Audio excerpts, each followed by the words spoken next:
Rhapsody of realities आज Thursday 16 दिसंबर 2021 गुरुवार 16 दिसंबर 2021 rhapsody of realities में आज पास्टर क्रिस ओयाखिलोम द्वारा जो वचन हमको सीखने के लिए मिला है 2 पीटर 1 चैप्टर 4 वर्स, पतरस की दूसरी पत्री 1 अध्याय 4 वचन। 2 पीटर 1 चैप्टर 4 वर्स, दूसरे पतरस की दूसरी पत्री 1 अध्याय 4 वचन। आज इस वचन के अनुसार जो विषय मिला है, born with the divine nature, ईश्वरीय गुणों के साथ जन्मे हुए। Born with the divine nature, ईश्वरीय गुणों के साथ जन्मे हुए।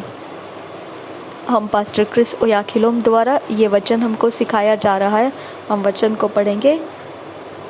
Whereby are given unto us exceeding great and precious promises, that by this ye might be partakers of the divine nature, having escaped the corruption that is in the world through lust.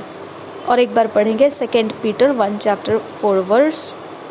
Whereby are given unto us exceeding great and precious promises, that by this ye might be partakers of the divine nature, having escaped the corruption that is in the world through lust. पतरस की दूसरी पत्री 1 अध्याय 4 वचन। इसके आधार से हम वचन पढ़ेंगे। BSI बाइबल में से आज के विषय के आधार से ये वचन है, जिनके द्वारा उसने हमें बहुमूल्य और बहुत ही बड़ी प्रतिज्ञाएं दी है, ताकि इनके द्वारा तुम उस सड़ाहट से छूटकर जो संसार में बुरी अभिलाषाओं से होती है, ईश्वरीय स्वभाव के समभागी हो जाओ। इसी कारण और एक बार पढ़ेंगे पतरस की दूसरी पत्री 1 अध्याय 4 वचन, जिनके द्वारा उसने हमें बहुमूल्य और बहुत ही बड़ी प्रतिज्ञाएं दी है, ताकि इनके द्वारा तुम उस सड़ाहट से छुटकर जो संसार में बुरी अभिलाषाओं से होती है, ईश्वरीय स्वभाव के समभागी हो जाओ।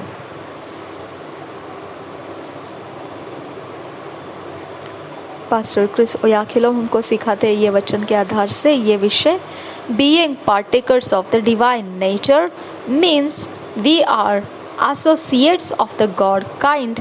It's not something we became, we were born that वे।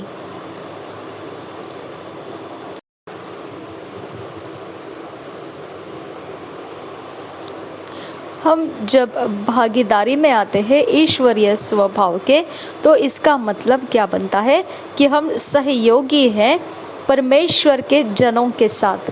मतलब जो परमेश्वर के प्रकार के जन यहाँ पर मौजूद है, उनके साथ हम सहयोगी हैं। और ये इस प्रकार के नहीं है कि हम वैसे बन गए, ऐसा नहीं है। हम तो वही तरीके से जन्मे हुए हैं। हमको बनना नहीं पड़ा उसकी तरह, हमको ईश्वरीय जाति की तरह बनना नहीं पड़ा। हम ईश्वरीय जाति में सहयोगी है, और यह मतलब बनता है कि भागीदारी होना, कि हम ईश्वरीय गुणों के भागीदारी है। अगर हम ऐसा बोलेंगे कि हम ईश्वरीय गुणों में भागीदार है, अगर ऐसा हम बोलेंगे समभागी है हम ईश्वरीय गुणों में, अगर ऐसा हम बोलेंगे तो इसका मतलब क्या बन जाता है कि हम सहयोगी बन चुके हैं, और वह ईश्वरीय जाति में हम सहयोगी हो चुके हैं। और ये ऐसी जाति, ईश्वरीय जाति में सहयोगी होना, ये कोई हमने अपने आप को कोई प्रकार से बनाया नहीं है, किसी प्रकार से चाल चलन के द्वारा हमने वैसा अपने आप को बनाया नहीं है, बल्कि हम वही तरह के जन्माए गए हुए लोग हैं। You were born with the life and nature of God when you were born again. आप नया जन्म जब प्राप्त किए थे, तब आप जीवन के साथ जन्म पाए, और आपको उसके साथ साथ ईश्वरीय गुण भी आपके अंदर जीवित हो गया, जन्म में आपके अंदर आ चुका। This is the reason it's easy for you to please God. You don't have to struggle because His life is in you. यही वो कारण बनता है कि आप आसान हो जाता है अभी आपके लिए कि आप परमेश्वर को प्रसन्न करें, जो आप अब संघर्ष करने की ज़रूरत नहीं रहती, क्योंकि उसका जीवन, परमेश्वर का ही जीवन आपके अंदर अभी रह रहा है। Some are still struggling, trying to become better Christians.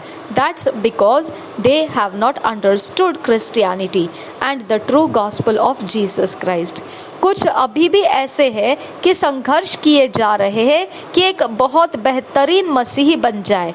ये ऐसा संघर्ष करना, ये कारण क्या है इन लोगों का कि उन्होंने मसीहियत को अभी तक समझा नहीं है, और जो सच्चा सुसमाचार है प्रभु यीशु मसीह का, उन्होंने अभी तक उसे समझा नहीं है। You can't improve on perfect. देखिए, आप अगर अपने आप में सुधार लाके और सिद्ध बनना चाहते हैं तो आप वैसा अपनी ताकत से आप नहीं कर पाएंगे। The life in you is the God life. It completely supplanted the human life you received from your parents. तो क्यों ऐसा आप अपनी ताकत से ऐसा सुधार सिद्धता के लिए नहीं ला सकते हैं? ऐसा कारण क्या है उसका?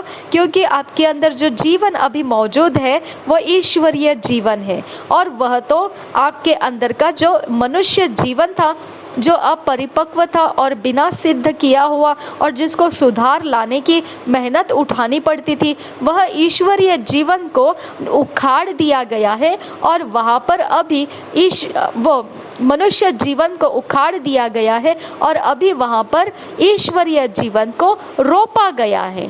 तो अब आपके अंदर मनुष्य जीवन, जिसको बारंबार सुधार की ज़रूरत है, बारंबार सिद्धता की तरफ अपने आप को ढलने की ज़रूरत होती है, वह मनुष्य जीवन अभी आपके अंदर नहीं रहा है जो आपके माता पिता से आपको प्राप्त हुआ था। अब उसकी जगह उखाड़ दी गई है और वह जगह ईश्वरीय जीवन के रोपे जाने के वजह से ईश्वरीय जीवन ने वह जगह को आपके अंदर अभी ले लिया है।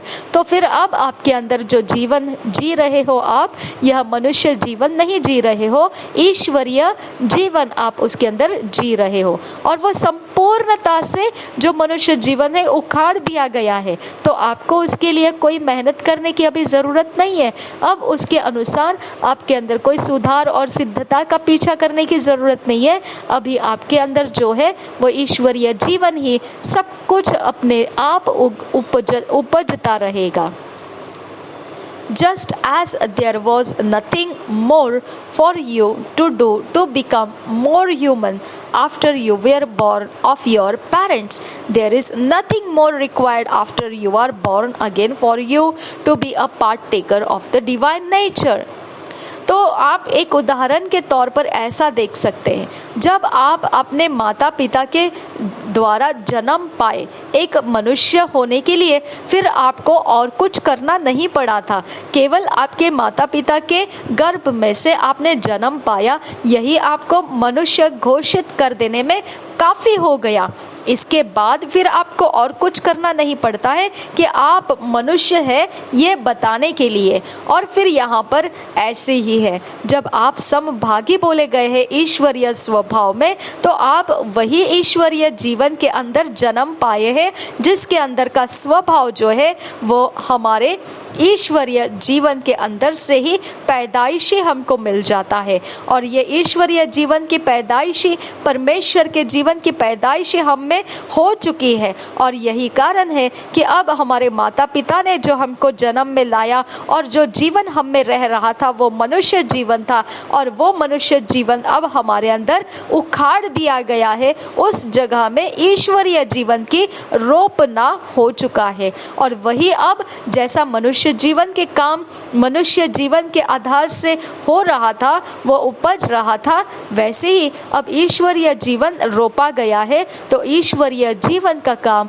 ईश्वरीय जीवन की सिद्धता और परिपूर्णता भी वह उपजता ही रहता है। तो इसके लिए आप अभी समभागी हो चुके हैं जो ईश्वरीय स्वभाव है आपके अंदर, क्योंकि ईश्वरीय जीवन आपके अंदर रोपा गया है। Even when a child can't walk or talk, yet you don't say the child is not human. अगर ऐसा भी हो कि एक छोटा साधारण बच्चा है और जन्म पाया है, अभी वो चल फिर नहीं रहा है और ना ही कोई बातचीत कर रहा है, तो इसका मतलब आप ये नहीं कह देते हैं कि यह बच्चा मनुष्य नहीं है. Rather, you start teaching the child how to walk and talk. तो इसके बजाय आप उस बच्चे को लेकर सिखाना शुरू कर देते हैं कि वह किस प्रकार से चलना चाहिए और कैसे बातें करना चाहिए. It's the same with the life that we have in Christ. यही तरीका समान तरीके से चलता है जो जीवन हमने ईश्वरीयता जीवन को प्राप्त किया है मसीह के अंदर. अब हमारे साथ भी वही हो रहा है कि हमको पवित्र आत्मा लेता है और हमें बिठाकर सिखाता है कैसे मसीही जीवन को चलना चाहिए और किस प्रकार के मसीही जीवन की बातें बोलना चाहिए. You have only one nature, which is the divine nature, and it can't be improved upon. अब आपके अंदर मनुष्य जीवन तो रहा नहीं, तो मनुष्य स्वभाव भी नहीं रहा. अब आपके अंदर अगर मनुष्य जीवन उखाड़ दिया गया है पूरी तरह से और ईश्वरीय जीवन पूर्ण रूप से आपके अंदर रोप दिया गया है, तो जैसा मनुष्य जीवन रहा करता था तो मनुष्य स्वभाव उपज रहा था, अब वो नहीं रहा. तो अब जो है वो ईश्वरीय जीवन है. तो ईश्वरीय जीवन आपके अंदर रोपा गया है, तो ईश्वरीय स्वभाव आपके अंदर तो आना ही आना है और आपके लिए और कोई स्वभाव मौजूद नहीं है अभी आपके लिए. अब आपके अंदर ईश्वरीय जीवन को कोई सुधार भी नहीं सकता है, क्योंकि ईश्वरीय जीवन को सुधार की जरूरत नहीं रहती है. What you have to do is study the word of God and learn to live the divine life, live the Christian life. अभी आपके लिए क्या बाकी रहता है फिर करने के लिए कि आपने फिर अब परमेश्वर के वचन के अभ्यास करना है. आपने परमेश्वर के ईश्वरीय जीवन के जीने का अभ्यास तरीका सीख लेना है और वही ईश्वरीय जीवन को आपने फिर चलना भी है, जिसे हम मसीह जीवन के अनुसार कहते हैं. As you learn God's word, the ways of God and the life of faith, certainly your spirit will be built. अब जैसे जैसे आप परमेश्वर के वचन को सीखने लगते हैं, उसके रास्ते आप सीखने लगते हैं, परमेश्वर के रास्ते आप सीखने लगते हैं और परमेश्वर का विश्वास आपके जीवन में जीवित हो जाता है, तो निश्चित है फिर आपका आत्मा भी तैयार हो जाता है. Your life will be improved, but you will not become more righteous, because your righteousness is the righteousness of Christ. अब आपके अंदर ऐसा सीखने की वजह से आप जो परमेश्वर का वचन अभ्यास कर रहे हैं, सीख रहे हैं, उसके तरीके, उसके मार्ग, उसके चाल चलन, आप उसके विश्वास के जीवन को जी रहे हैं, निश्चित है कि आपका आत्मा ईश्वरीय रूप में तैयार हो गया है. अब आपके जीवन के लिए जो चाहिए वो सब सुधार उसके अंदर आ चुका है. लेकिन इससे ज़्यादा फिर आप कुछ बनना चाहोगे, जैसा आप कहोगे कि मुझे इससे भी ज़्यादा कुछ अलग से और अच्छा बनना है और धर्मी बनना है, तो वह तो आप नहीं कर सकते हैं, क्योंकि इसके ऊपर और चढ़कर कुछ बाकी नहीं है. जो कुछ भी आपके पास अभी मौजूद है, जिसे हम धर्मी या धार्मिकता कह लेते हैं, वह तो मसीह के ही द्वारा हमारे अंदर मौजूद है. तो मसीह का जो चाहिए वो ईश्वरीय वचन के अंदर से हमारे ईश्वरीय जीवन के द्वारा ईश्वरीय आत्मा अब हमारे अंदर तैयार हो चुका है. उससे ऊपर आपको और अच्छा कुछ करने के लिए मौका बचता नहीं है, क्योंकि ये सब कुछ आपको मसीह के अंदर होने की वजह से प्राप्त हुआ है. क्योंकि आपकी धार्मिकता, आप धर्मी होने के लिए कोई सुधार लाने की अब ज़रूरत नहीं रही, क्योंकि वह धार्मिकता जो आप में अभी मौजूद है वह मसीह की धार्मिकता ही आपके अंदर मौजूद है, जो आपके बल और आपके सुधार के द्वारा नहीं आई, वह आपके अंदर पहले ही से रख दी गई है. Righteousness is the divine nature. It's the nature of God imparted to your spirit at the new birth. यह धार्मिकता क्या चीज़ है? यह ईश्वरीय स्वभाव है, और यह ऐसा स्वभाव जो परमेश्वर का है, जो आपके आत्मा को प्रदान किया जाता है नए जन्म होते समय. According to the Bible, you are as righteous as Jesus is because he gave you his righteousness. अगर पवित्र बाइबल के अनुसार देखने जाएंगे तो आप बिल्कुल उतने ही तरीके में स्तर पर, समान स्तर पर आप धर्मी हैं जिस स्तर पर यीशु मसीह को धर्मी कहा गया है। ये इसीलिए है क्योंकि वह धर्मी होना जो प्राप्त होता है, उसकी धार्मिकता जो प्राप्त होती है, वह उसने खुद ही आपको प्रदान की है, दे दी है। तो अब आपको अलग से कोई धर्मी बनने की ज़रूरत नहीं है। अपने धार्मिकता के स्तर को ऊंचा नीचा देखने की ज़रूरत नहीं है, क्योंकि आप जो मसीह की धार्मिकता है उसी को आपको दे दिया गया है। वही आपकी अब धार्मिकता है, वही सुधारा हुआ जीवन है और सुधार उसके अंदर कुछ आप ला नहीं सकते हैं। Think deeply on this and let it create in you a new way of thinking and living. अब गहराई से सोचिए इन सारी बातों के ऊपर और फिर अपने अंदर सृष्टि कीजिए नए तरीके से, नए सोचों के साथ और नए जीवन जीने के तरीकों के साथ। वही को आप फिर सोचिए भी और जिए भी। Thank you Jesus. धन्यवाद करते हैं पिता परमेश्वर, हम में कोई घटी नहीं है, कोई परमेश्वर दुर्बलता नहीं है। मसीह के अंदर ऐसा कुछ भी नहीं है खुदा जो अव्यवस्थित कहा जाएगा। मेरे पिता, हमें अभ्यास करने का अनुग्रह दे, हम तेरे वचन का अभ्यास कर सके और तेरे वचन को पालन कर सके, ताकि हम प्रभु यीशु मसीह से प्रेम करते हैं ये हमारे अंदर हमेशा ही पिता परमेश्वर उमड़ उमड़ कर पिता तेरे आज्ञा पालन की वजह से पिता मजबूत पकड़ता जाए। अब फादर गॉड, तेरे वचन के आज्ञा पालन खुदा परमेश्वर हमें पिता परमेश्वर बाड़ा के अंदर रखता है और बाड़ा के बाहर जाने वाले खतरों से बचाता है। मेरे परमेश्वर, तेरे वचन का अभ्यास और मनन करना हमारे ऊपर पिता परमेश्वर तेरे आत्मा ही के द्वारा संभव है खुदा।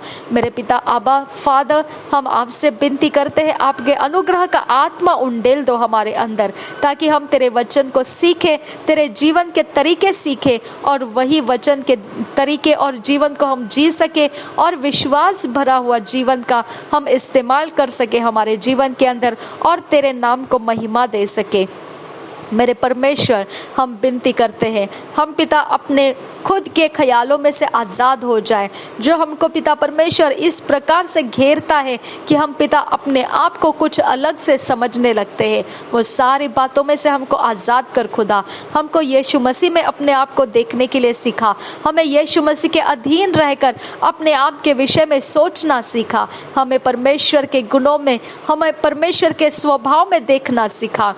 अब फादर गॉड, हम विनती करते हैं ऐसे ऐसे वचन हमको दे जो हमको ज़रूरी है, जो अभी तक हमारे अंदर वो वचन का आज्ञा पालन नहीं हुआ है, जिस वचन के बारे में खुदा अभी तक हमारा जीवन पिता कोई भी तरीके से हमारे अंदर अभी तक परमेश्वर हम देख नहीं पाए हैं, जो तू चाहता है लेकिन हम उस स्तर को देख नहीं पाए हैं। अबा वो सब कुछ हमारे अंदर अब खुलने का समय आ चुका है।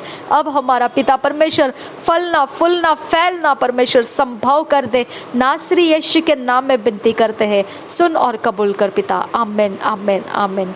पास्टर क्रिस ओयाखिलोम के लिए हम धन्यवाद करते, उनके मिनिस्ट्री और उनके जीवन में से आने वाला ये स्रोत पिता हम स्वीकारते हैं। उनके रैप्सोडी ऑफ रियलिटीज़ में से जितनी उन्नति पिता हम में किया जा रहा है पिता, उतने ज़्यादा बाबेल के बनाए हुए टावर हमारे जीवन में से टूटते जा रहे हैं।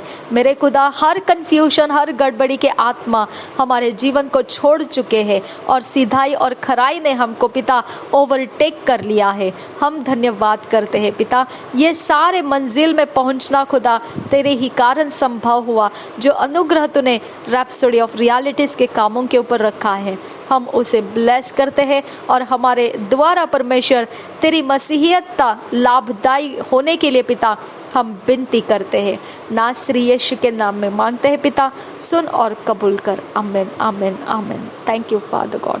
रिबान तिखे बिर्रखे सिहात कुन बासे उजाज ओल आतीन इरा बासे लरबा आकासियान तुखम बाशेर बेकसे। Amen. In Jesus Christ name, amen.